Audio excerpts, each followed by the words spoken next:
Hello there and welcome to History Quickie. Today we will be talking about the logos, pathos, and ethos of American propaganda during World War II. Firstly, go ahead and subscribe to the channel and click that bell button. It helps a lot and gives you instant notifications to free History Quickie content. Thank you in advance and enjoy. Logos, pathos, and ethos are means of persuasion whose terms originate from the philosopher Aristotle of classical Greece. You may have heard these terms before in school, most commonly a literature class. But this is not Lit Quickie, this is History Quickie, so we will be using these persuasion techniques not to analyze literature, but to analyze history.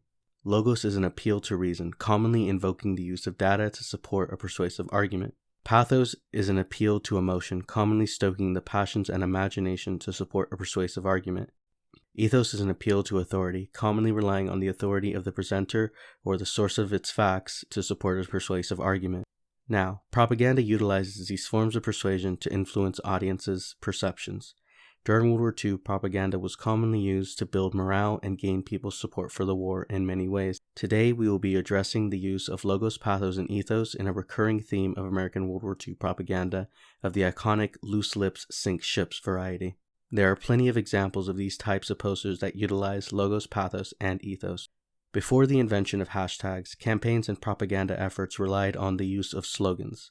Slogans, much like modern-day hashtags or sound bites, were used to synthesize concepts into a few words. The loose lips sink ships slogan was meant to convey to the public the idea of how disclosing information of a military nature can result in dire consequences to the war effort by loss of material, lives, and the element of secrecy required to carry out operations. By creating a memorable slogan and saving room by cutting it down to a few words, this enabled propaganda to use imagery to give the audience a visual of the consequences of transgressions to this rule. The idea of a picture tells 1,000 words is utilized heavily in propaganda. An example of logos is the use of the slogan, "Loose lips sink ships." This is an example of logos because it follows a line of reasoning. If a person were to tell enemy forces where a ship will be or when it was setting sail, then it can be sunk. It places a direct responsibility of the ship sinking to the person that told. In this particular propaganda poster, it uses reason to explain the process of how telling one person a secret can lead to them telling another person all the way to telling a spy the secret. This would directly cause the ship to be sunk by an enemy submarine. This poster utilizes reason to explain that the only secret is the one that's never told. An example of pathos. There are many examples of pathos throughout this common theme of propaganda. The use of a poster like this depicting a soldier pointing at the viewer places a direct responsibility of the person who told for the loss of the ship and its passengers and material. By having the person depicted pointing at the viewer, it is meant to invoke an emotional response by placing guilt on the person if they were that someone that talked. Also, it stokes the imagination with the imagery involved of what could happen by telling military secrets.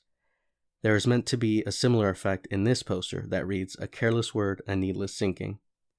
Also in this one of a sailor with the caption stating, "If you talk too much, this man may die." This poster utilizes pathos as well as a warning that if the viewer shares military secrets, it could lead directly to the loss of the girl's father who was fighting in the war. The message is clear.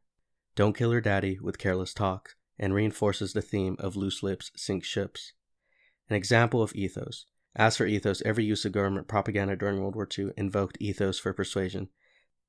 The government being the main source of these posters is portrayed as the authority on the subject, and therefore should be believed. This poster uses the symbolic representation of America, which is Uncle Sam, to let the viewer know explicitly what should not be disclosed, such as troop movements, ship sailings, and war equipment, and ends with, "I'm counting on you."